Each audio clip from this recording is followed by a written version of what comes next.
Hey, everyone. My name's Mike, and I'm 34 years old. I work as a financial analyst here in Houston. I guess you could say life has thrown me a few curveballs lately. I've been married to Evelyn for 8 years. She's 32 and works as a marketing manager.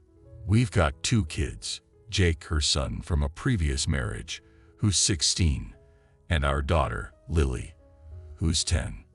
Most days, I juggle the usual stuff: work, bills, and trying to keep up with the kids' schedules. But today, something happened that shook me to my core. It started like any other weekday. I was sitting at the kitchen table, finishing up my morning coffee and checking emails on my phone before heading to the office. The sun was streaming through the windows, and I could hear Lily and Jake getting ready for school upstairs. My phone buzzed with a text notification. Nothing unusual, except this one wasn't for me. It was from some guy named Alex, and it was for Evelyn. Since we share an Apple ID, sometimes her messages pop up on my phone. I normally ignore them, but this one caught my eye. The message read, "Can't wait to see you tonight." I felt a chill run down my spine.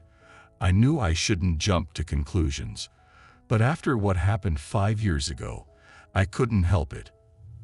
I hesitated for a moment. Then my fingers betrayed me, scrolling through their chat history.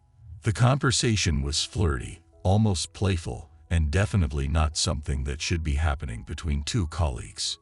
Just then, Evelyn walked into the kitchen, looking as cheerful as ever. She smiled and reached for the coffee pot. "Morning, Mike. Everything okay?" she asked, her tone casual. I looked up from my phone, trying to keep my voice steady. "Yeah, fine. Actually, I saw a message from Alex on your phone." "Who is he?" Evelyn's smile faltered for a split second before she recovered. "Oh, Alex. He's just a friend from work. We've been working on a project together. That's all." I could feel my heart pounding in my chest. A friend from work. It doesn't look like just work-related stuff. Evelyn's eyes widened slightly. "Mike, it's nothing. Really. We just joke around sometimes. There's nothing going on." I wanted to believe her. I really did. But the doubts, the memories of her affair from 5 years ago, they all came rushing back. "Promise me you'll cut off contact with him. I can't go through this again." She nodded, looking almost relieved. "I promise, Mike. I'll stop talking to him. I'm so sorry if I made you worry." The kids came bounding down the stairs. Oblivious to the tension in the room, Jake gave me a quick nod and grabbed his backpack, while Lily ran over to give me a hug. "Daddy, can you pick me up from school today?" she asked, her eyes full of excitement. I forced a smile. "Of course, kiddo. I'll be there."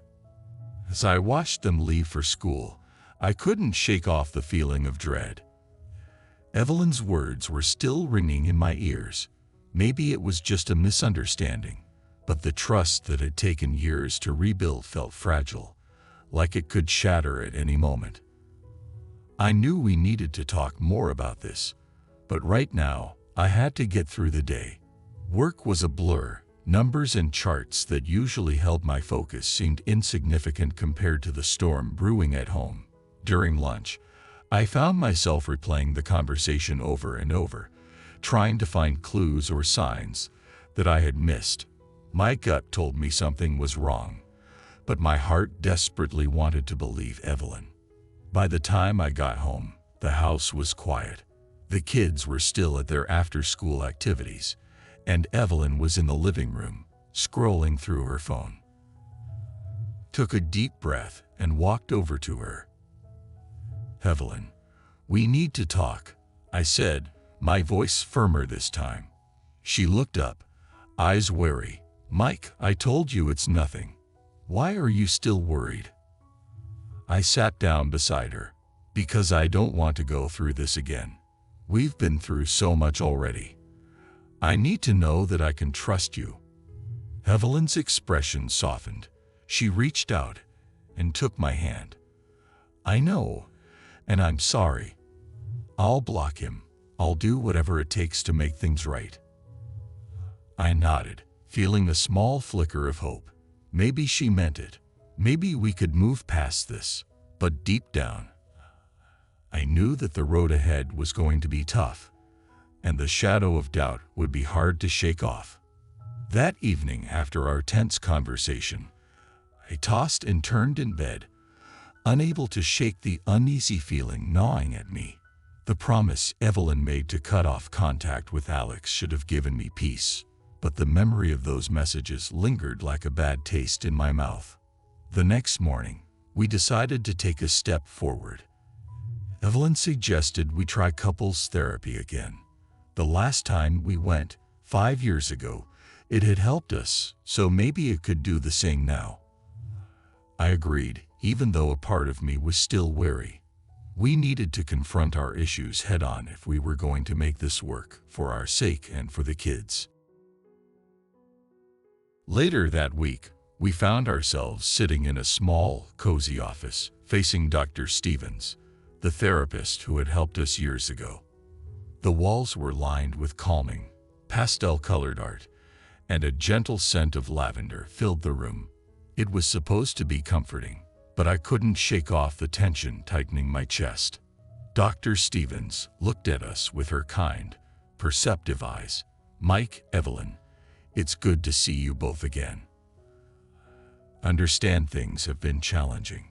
How can we address these concerns together?" I glanced at Evelyn, who was nervously twisting her wedding ring. "Well, I found some messages on Evelyn's phone," I began, choosing my words carefully. They seemed inappropriate. "I'm worried because we've been here before." Evelyn looked down, her voice barely a whisper. "I didn't mean to hurt you, Mike. It was just flirting, nothing serious." Dr. Stevens nodded, taking notes. "Evelyn, can you tell us why you felt the need to engage in these conversations?" Evelyn sighed deeply. "I guess I've been feeling neglected. Mike's always so busy with work and the kids. Sometimes I just want to feel noticed." Her words hit me hard. I'd been so focused on providing for the family and keeping things stable that maybe I had overlooked her needs. But was that a good enough reason to betray trust? "Evelyn," I said, trying to keep my voice steady, "I get that things have been tough, but we're supposed to be a team. How can I trust you if you keep turning to other people?" Evelyn looked at me, her eyes filled with tears. "I know. I'm so sorry. I want to fix this, Mike. I want to be the wife you can trust again." Dr. Stevens interjected gently. "It sounds like both of you are carrying a lot of pain and frustration. Trust is fragile, and it takes time to rebuild. Let's talk about steps we can take to strengthen your connection and communication." Over the next hour, we delved into our issues. We discussed setting boundaries, prioritizing time for each other, and ways to communicate better. It was emotionally draining, but also a glimmer of hope.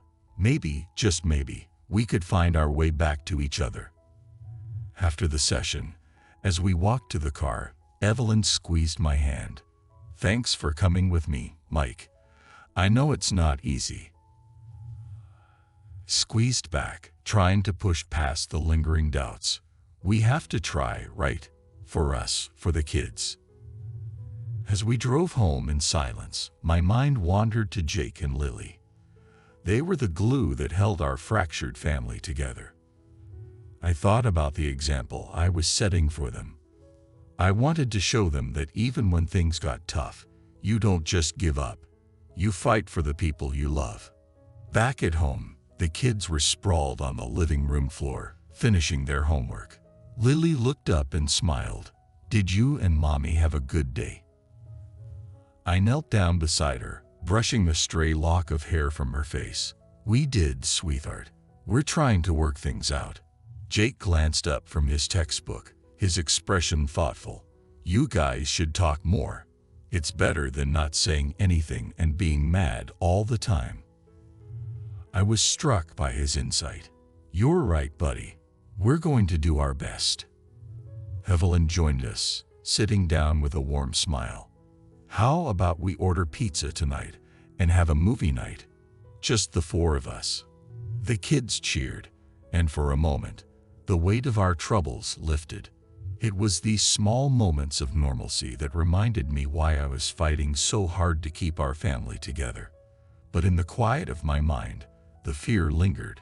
Could we really overcome the cracks in our trust? As we settled in for the night, I held on to a cautious hope. Tomorrow was another day, another chance to rebuild. Maybe we'd find our way through this storm after all.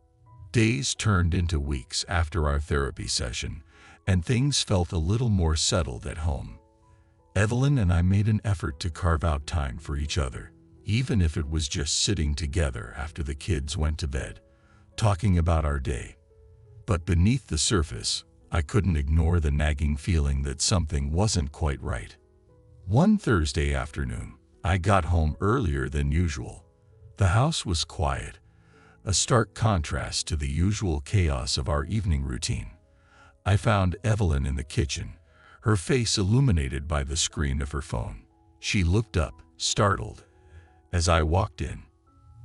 "Oh, hey, Mike," she said, quickly locking her phone and slipping it into her pocket. "Didn't expect you home so early."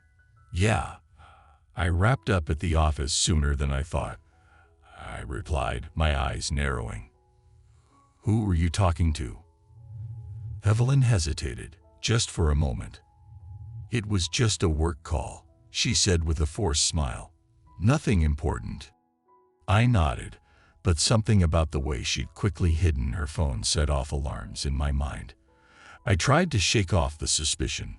I wanted to trust her, but the old wounds were still too fresh, and the walls of our fragile peace felt like they were closing in on me. Later that night, after we put Lily to bed, and Jake had retreated to his room, I decided to check in on him. He was lying on his bed, scrolling through his phone with his earbuds in.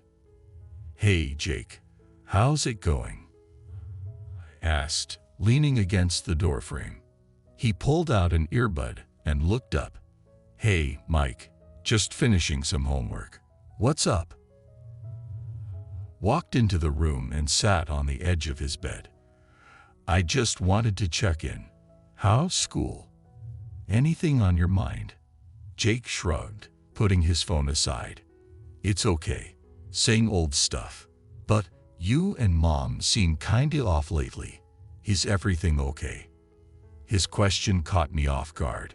Jake was perceptive, more than I sometimes gave him credit for. "We're working through some things," I said carefully. "It's not always easy, but we're trying to make things better." Jake nodded, looking thoughtful. "I just want you guys to be happy. You've been there for me since I was little, Mike. I don't want to see you hurt." His words hit me harder than I expected. "Thanks, Jake. That means a lot. We're doing our best." As I left his room, I couldn't help but feel a surge of determination. I needed to know the truth, even if it meant uncovering something painful. Evelyn and I had promised each other honesty, and if she was hiding something, it was better to face it now than let it fester. The next morning, I decided to take a look at our phone bill. It wasn't something I usually did, but I needed to know if there was anything unusual. As I scanned through the list of calls and messages, one number kept popping up. It was the same number I had seen in Alex's texts. My heart sank. She had promised to cut off contact, but it seemed like she hadn't.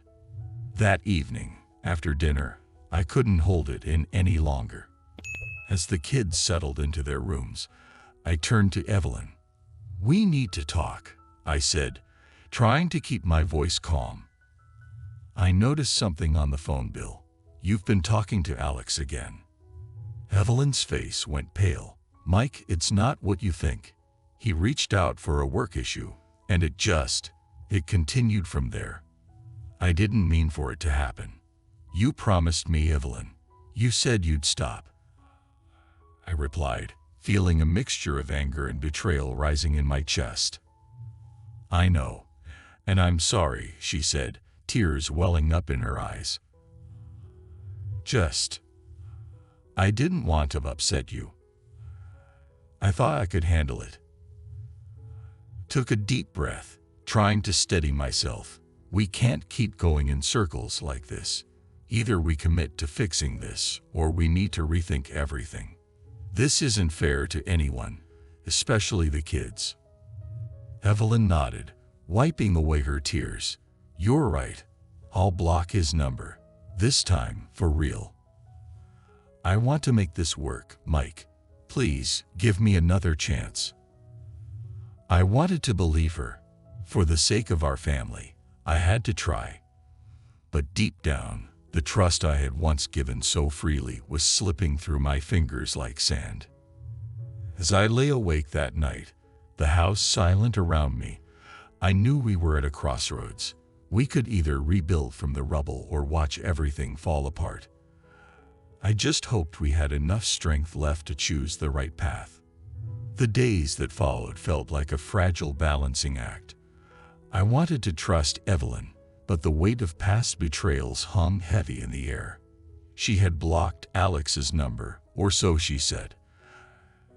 Tried to focus on my work and the kids, hoping that routine would bring some semblance of normalcy. One evening, as I was helping Lily with her math homework, Evelyn walked in with a strained smile. Mike, could we talk for a minute? She asked, her voice trembling slightly. I glanced at Lily. Sure, give me a second. I kissed Lily's forehead. Keep working on those fractions, kiddo. I'll be right back. Evelyn led me to the kitchen. Could tell something was off by the way she fidgeted with her hands. What's going on? Asked, trying to keep my tone calm. She took a deep breath. I wanted to tell you before you found out another way. I didn't block Alex's number immediately. Did it today. I'm sorry, Mike. I thought I could handle it, but it's been hard. My chest tightened. So, you've still been talking to him? She nodded, tears filling her eyes. I'm so sorry. I know I've broken your trust again. I didn't want to hurt you. The betrayal cut deep. Felt a wave of anger and sadness wash over me. Evelyn, this has to stop. We can't keep doing this. It's not just about us. The kids deserve better than this uncertainty. She broke down, sobbing. I know, Mike. Don't know why I keep making these mistakes. I want to be better for you and for them. I watched her, torn between the love I still had for her and the pain she had caused. I need some time to think, I said finally. We both do. The next few days were a blur. Evelyn tried to mend things by being more present and attentive, but I could see she was struggling with her own demons. I threw myself into work and spending time with the kids, trying to shield them from the tension brewing at home. One afternoon, while at work, got a call from my niece, Sarah. She was babysitting Lily after school. Her voice was shaky. Uncle Mike, I found something on the iPad. I didn't mean to snoop, but there were some messages from Alex. My heart sank. What do you mean, Sarah? She hesitated. I think Evelyn didn't stop talking to him. There are messages from just a few days ago. I closed my eyes, trying to keep my composure. Thanks for telling me, Sarah. I'll handle it. The drive home felt like an eternity. I could feel the anger boiling inside me. This wasn't just about Evelyn anymore. It was about the trust she had shattered time and again.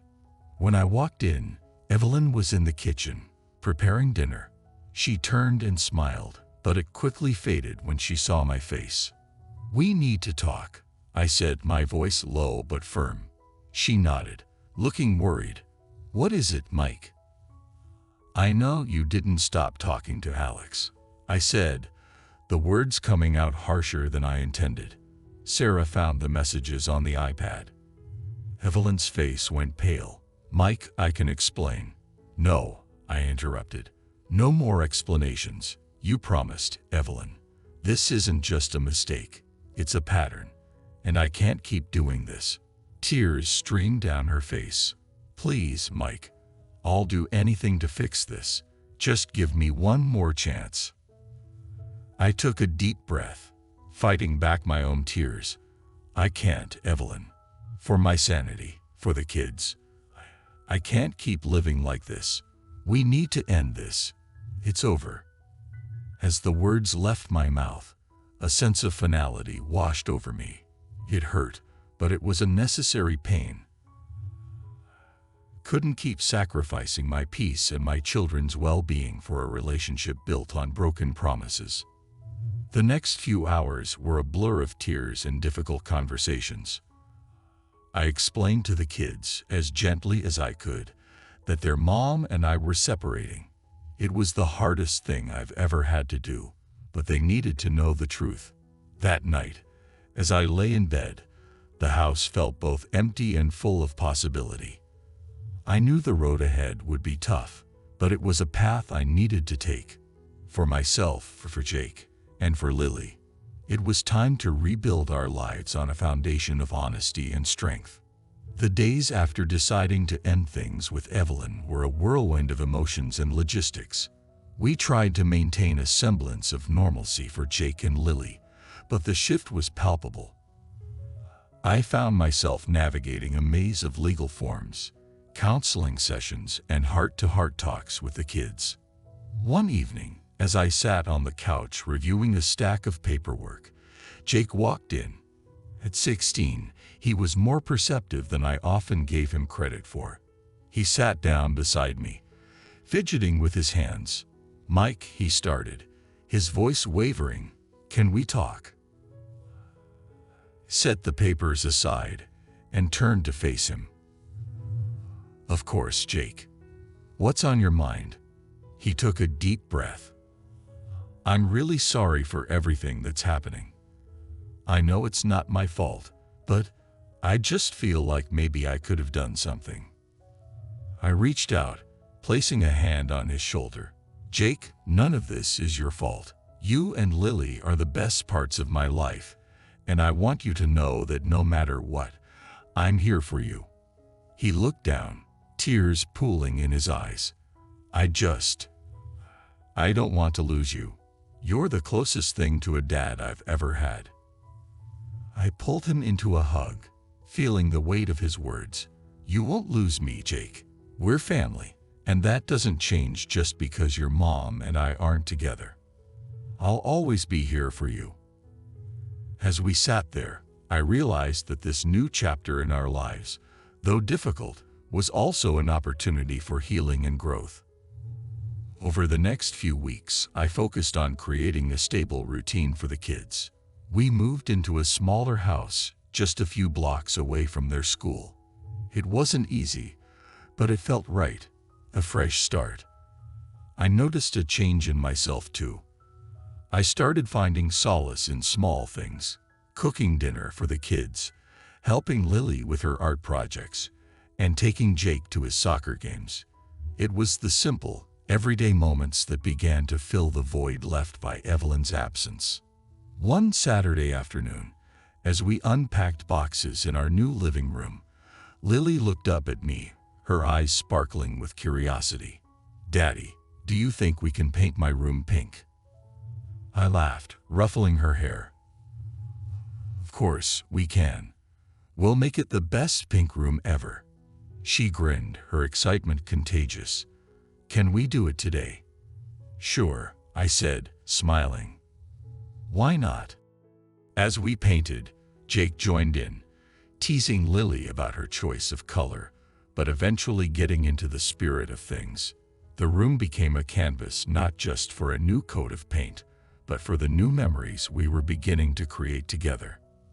Later that evening, as the kids watched a movie in the living room, Evelyn stopped by to drop off some of their things. She looked around, taking in the sight of our new home. "It looks nice, Mike," she said softly. "I'm glad the kids have a place that feels like home." "Thanks, Evelyn," I replied, trying to keep my tone neutral. "We're doing our best." She hesitated, then added, "I know things didn't turn out the way we hoped, but I'm really sorry for everything. Hope we can be good co-parents for Jake and Lily." I nodded, feeling a mix of sadness and relief. "Me too. They deserve that." As she left, I watched her go, knowing that while our relationship had ended, it didn't mean the end of everything. There was still a future ahead. Different one, but a future nonetheless. That night, as I tucked Lily into her newly painted pink room, she looked up at me with her big, trusting eyes. "Daddy, are we going to be okay?" I smiled, brushing a stray hair from her forehead. "Yes, sweetie. We're going to be just fine. We have each other, and that's what matters most." As I turned off the light and closed her door, I felt a sense of peace wash over me. Life had thrown us a curveball, but we were finding our way through it. Step by step, day by day, we were rebuilding, and in that rebuilding, found a new strength, a strength born from love, resilience, and the unwavering bond with my children. If you found the story interesting, please subscribe to the channel, press the bell, and don't forget to give us a like. Thanks for watching. See you all soon.